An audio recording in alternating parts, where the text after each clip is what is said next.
Hello tout le monde, je vous retrouve aujourd'hui pour un update lecture et j'ai légèrement besoin d'extérioriser mon amour pour un auteur là dans cette vidéo, donc je suis désolée mais vous allez un petit peu en pâtir. Je vais donc commencer par le petit coup de cœur que j'ai eu très récemment parce que je l'ai terminé hier pour moi là, à l'heure où je vous tourne cette vidéo. Il s'agit de Vengeful de Victoria Schwab, donc qui est le deuxième tome de la saga Evil, donc c'est la suite de Vicious. Et oh mon dieu, à quel point j'ai surkiffé cette lecture.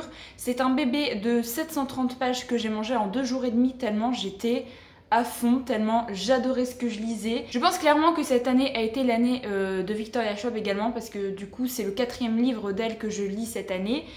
Et j'ai juste complètement adoré. Non, Vicious j'ai lu l'année dernière? Oh je sais plus. Bref, j'ai complètement adoré tout ce que j'ai lu là dans le deuxième tome. Je trouve que ce deuxième tome est encore plus sombre, encore plus adulte que le premier tome. Déjà que pour ma part, le premier tome, je ne l'aurais pas mis en section young adulte parce que même si au vu de l'âge des personnages et tout, pour moi, il devrait exister une catégorie un petit peu new adulte. Même pour la catégorie fantasy, fantastique, on a le new adulte uniquement pour la romance et je trouve ça un petit peu dommage parce que ça correspondrait un petit peu mieux à l'univers de cette saga. Donc pour faire un rapide résumé de cette saga, parce que là clairement je ne vais pas vous parler dans les détails du deuxième tome, dans cet univers on va suivre 2 personnages vraiment principaux au tout début, 2 personnages qui sont amis et qui sont à l'université. Suite à une petite expérience qu'ils ont préparée quand ils étaient du coup à la faculté, ils sont légèrement morts et revenus à la vie avec quelques capacités très particulières.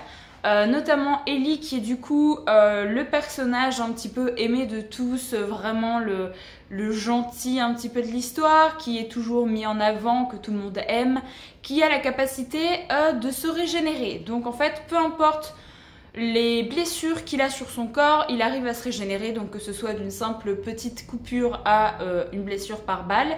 Donc c'est quand même assez pratique. Et après vous avez Victor qui est du coup son ami et qui a participé également à ce genre d'expérience, qui lui a réussi à avoir des capacités très différentes puisqu'en fait il est capable d'infliger de la douleur à d'autres personnes.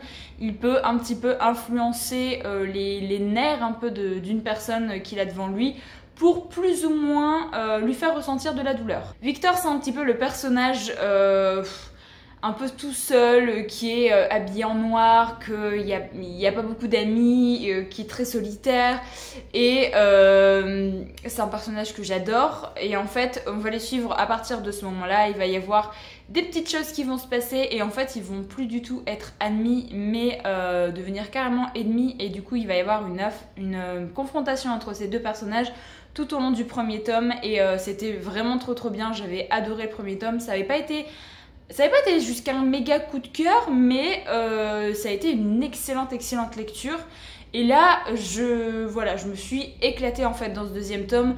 Il y a des nouveaux personnages qui commencent à apparaître. Il y a notamment Marcella, qu'on voit juste ici, qui est une femme qui est la femme en fait d'un mafieux. Et ce mafieux, pour x ou y raison, va tenter de la tuer, sauf qu'elle va pas forcément mourir, hein, vu qu'on va la suivre là. Et elle va également avoir des pouvoirs et ce pouvoir est très destructeur puisqu'en fait, suite à sa façon de mourir, entre guillemets, une personne a des capacités qui sont un petit peu en rapport avec leur dernière pensée. Et donc elle en fait, vu qu'elle a légèrement cramé, elle voulait à tout prix se venger de son mari et elle n'arrêtait pas de se dire je me vengerai et je te détruirai. Et du coup en fait elle a eu des pouvoirs un petit peu dans cette veine là, puisque dès qu'elle touche quelqu'un il se désintègre. Que ce soit un matériau, par exemple du bois, il va se consumer, la chair d'une personne et bien se désintègre également. C'est très gore, pas très réjouissant, mais ça en fait un personnage assez fort, assez voilà, qui a pas mal de capacités, alors notamment par rapport à ses pouvoirs et en plus par rapport à son caractère que j'ai trouvé juste excellent. C'est clairement le genre de femme qui va pas du tout se laisser marcher sur les pieds, qui va revenir encore plus forte que ce qu'elle n'était avant et elle va décider de se venger de quasiment tout le monde et du coup, bien sûr, elle va avoir un lien avec nos personnages, donc avec Ellie et Victor, ça je vous laisse découvrir un petit peu. Mais clairement c'était juste excellent, j'ai adoré la profondeur que Victoria Chubb arrive à mettre dans ses personnages parce que clairement c'est une auteure qui prend son temps et qui met vraiment en place son univers, mais elle vous fait de ces personnages tellement profonds, tellement gris en fait, et c'est ça que j'adore avec Victoria Chubb. C'est pareil dans son univers Darker Shade of Magic, c'est que elle vous fait des personnages qui sont ni bons ni mauvais, des personnages qui vont vous surprendre parce qu'ils sont humain et que oui, même si un personnage peut être bon dans le fond, il peut faire des choses extrêmement nulles, extrêmement méchantes, extrêmement violentes pour plusieurs raisons, notamment pour pouvoir s'en sortir, pour aider les personnes qu'il aime, qu'il ou qu'elle aime d'ailleurs. Donc voilà, j'ai vraiment adoré, j'ai adoré tous les nouveaux personnages qui ont été mis en place là dans ce livre-là et franchement j'ai juste trop envie d'avoir le 3e tome parce que c'est vrai qu'au début elle avait annoncé que c'était juste une duologie et vu que c'est une trilogie maintenant, je suis complètement ravie. Je sais que ce livre-là n'est pas forcément pour tout le monde, enfin cette saga, parce que vous avez des bonds temporels à chaque chapitre. Il faut quand même réussir à se mettre un petit peu dans l'histoire vu que vous allez passer de il y a 4 ans à il y a 2 semaines, il y a 2 jours, enfin voilà. Et en fait c'est toujours par rapport à un événement qui va se passer à la fin du livre et vous avez des bonds temporels comme ça pour plusieurs personnages qu'on suit. Donc en fait à chaque chapitre vous changez de temps et vous changez de personnage. Donc ça peut être un petit peu bizarre, on peut se dire oh là là je vais rien comprendre. Mais franchement, c'est tellement bien fait que moi, j'ai jamais été perdue, que ce soit dans le 1er ou dans le 2e tome. Et franchement, j'ai juste trop envie de lire encore plus de livres de cet auteur. Autant vous dire que City of Ghost, je vais me le procurer dès qu'il va sortir. Et j'ai juste une envie aussi, c'est de terminer la saga Darker Shade of Magic qui se trouve juste là parce que j'adore l'écriture de cet auteur. Ensuite, on va parler du 2e tome des Mondes des Willan. Donc c'est L'œil d'Autolep de Pierre Bottero publié chez Rajo. Je continue tout doucement dans mon avancée pour cette saga et j'ai adoré ce 2e tome, encore plus que le 1er tome, puisque là on revient en Gwendalavir, on a de nouveau des descriptions de paysages et j'adore quand Pierre Bottero prend le temps comme ça de nous décrire un nouveau, je sais pas, une nouvelle ville, une nouvelle cité, un nouveau paysage comme ça. Moi je suis en admiration parce qu'il a ce don pour vous décrire des choses comme ça et je trouve sa plume tellement magnifique qu'avec moi ça prend toujours et je m'y crois carrément. Donc dans ce 2e tome on va retrouver un petit peu ce qu'on a suivi dans le 1er tome et je peux pas trop vous dire en fait. Je suis en train de me demander si je peux vous dire ça ou pas ou si ça va vous spoiler.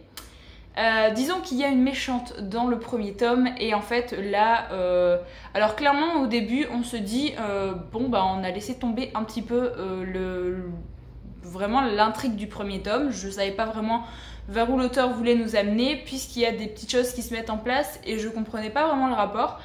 Sauf que bien sûr il y en a un, ça va être mis en place un peu plus tard dans le récit, mais j'ai trouvé vraiment Willan, je sais pas, je la trouve grandie, je la trouve vraiment mûre, que ce soit dans ses pensées, dans ses actes, et j'adore la suivre. Franchement, là on l'a suivie depuis tant qu'elle arrivait en Gwendalavir, depuis tant qu'elle a découvert ses pouvoirs du coup dans le 1er tome de la quête des Willan, pardon.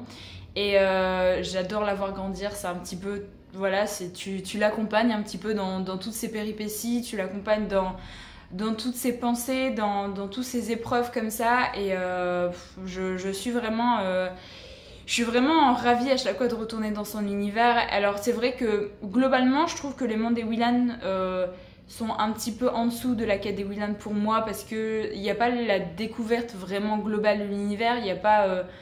En fait c'est juste ça, il n'y a pas autant de découvertes que pour la quête des Willan, mais je passe toujours un excellent moment avec ces livres. Donc j'ai pas forcément grand chose à vous dire sur ça parce que voilà, là en plus c'est une 2e trilogie. Si je vous dis quoi que ce soit, j'ai très peur de vous spoiler pour la première trilogie et je sais qu'il y a encore des personnes qui n'ont pas découvert ces livres là. donc j'ai pas envie de spoiler les gens, même si c'est quand même une saga très connue et qu'il y a beaucoup de monde qui l'a lu, mais voilà. J'aime toujours autant, je continuerai avec grand plaisir et j'ai hâte, je le dis à chaque fois, mais j'ai hâte de lire la trilogie sur Elena. Bon, on va parler d'un livre qui du coup n'est pas aussi bien que les deux premiers que je vous ai présentés, puisqu'en fait ça a été un abandon. Il s'agit du livre de la lecture commune pour le mois de novembre. Donc c'est Livre de la Terre fracturée, le premier tome, la 5e saison de N.K. Jemisin, publié chez J'ai lu. J'ai malheureusement abandonné ce livre-là à un peu plus de la moitié, tout simplement parce que c'est pas fait pour moi. Je vous ai donné un petit peu mon avis dans un des vlogs, je sais plus lequel. J'ai beaucoup aimé le début, j'ai beaucoup accroché à l'histoire, je trouvais ça hyper intéressant. Et au fur et à mesure, l'auteur m'a complètement perdue. On est ici dans un livre de fantasy qui va un petit peu mixer avec la SF. Puisqu'on est dans un monde complètement ravagé où il y a des problèmes un petit peu climatiques très souvent, que ce soit des éruptions de volcans, des tremblements de terre, enfin plein de choses comme ça. Et vous avez des personnages qui sont appelés les orogènes, qui sont capables de maîtriser un petit peu ces éléments de la Terre pour essayer de calmer tout ce qui se passe, ou alors ils sont même capables de les provoquer eux-mêmes. Nous on va suivre un personnage qui est une femme, je sais déjà même plus son nom, vous voyez, qui est une femme qui, au tout début de ce récit, va arriver chez elle et va se rendre compte que son petit garçon a été assassiné par son mari. Son mari qui s'est ensuite enfui avec son deuxième enfant qui est une jeune fille et au début elle ne comprend pas pourquoi et en fait elle met pas longtemps à comprendre que son mari a deviné que son fils était un orogène comme elle. Elle a toujours caché en fait à tout le monde ce qu'elle était, puisque les orogènes ne sont absolument pas bien considérés. Ce sont des personnes un peu traquées, un peu délaissées de la société parce qu'ils ont ce genre de pouvoir. Et du coup elle était très voilà, elle s'est dit, pour essayer de faire une vie à peu près normale, je vais cacher à tout le monde ce que je suis réellement. Malheureusement, ses enfants ont hérité un petit peu de ces gènes et sont devenus des orogènes. Du coup, le père s'en est aperçu, il a tué bien comme il faut, bien méchamment son fils. Et il est parti avec sa petite fille et du coup on va la suivre elle qui va essayer de rattraper son mari pour sauver sa petite fille parce que elle a peur que son mari se rende compte que sa petite fille est également une orogène et qu'il la tue également. Je vais m'arrêter là au niveau de l'histoire parce que c'est quelque chose, on part de là en fait au début, après vous avez d'autres personnages qui rentrent en jeu, vous avez vraiment la mise en place d'autres personnages qui sont des orogènes, vous avez la présentation un petit peu de leur pouvoir, de l'univers. Bon ça c'est quelque chose à découvrir en lisant directement le livre. Moi personnellement j'ai beaucoup aimé au début justement l'intrigue comme ça avec le personnage de la femme, c'était très touchant avec vraiment la perte qu'elle a eue, le fait qu'elle ne sache pas où est son mari et qu'elle recherche sa petite fille, toutes les émotions qu'elle peut ressentir et tout, enfin j'ai vraiment adoré, j'étais à fond et je voulais vraiment savoir ce qui allait se passer. Et ensuite il y a eu des personnages qui arrivent, il y a eu vraiment la mise en place un petit peu de qui étaient les orogènes, pourquoi est-ce qu'ils étaient traités comme ça, qu'est-ce qu'ils faisaient un petit peu dans la société. Et malheureusement, je suis arrivée au milieu du roman et j'en pouvais plus en fait. Clairement, il y avait des passages où l'auteur prend le temps de décrire des trucs et qu'elle vous sort son vocabulaire très scientifique pour pas grand chose en fait. Je trouve que en fait il y a énormément de termes de géologie qui sont dans ce roman, ce que je peux comprendre parce que du coup on est obligé un petit peu de parler de l'univers, de parler vraiment des problèmes climatiques et du coup vu qu'on parle de problèmes climatiques, on parle de roches, on parle de plein de trucs comme ça et bon bah c'est pas dérangeant. Je me suis un petit peu crue quand même dans mes cours de géol de la fac parce qu'il y a plein de termes que du coup j'ai retrouvés là. Mais à des moments, elle décrit des paysages, elle décrit des trucs, mais avec des mots tellement compliqués pour rien que ça m'a saoulée parce que j'arrivais pas à rester dans l'histoire. À chaque fois que je lisais ce genre de paragraphe, je lisais le truc, j'étais là... Ouais, encore une description où personnellement je suis obligée de la relire 2-3 fois pour comprendre et c'est chiant en fait, c'est juste chiant.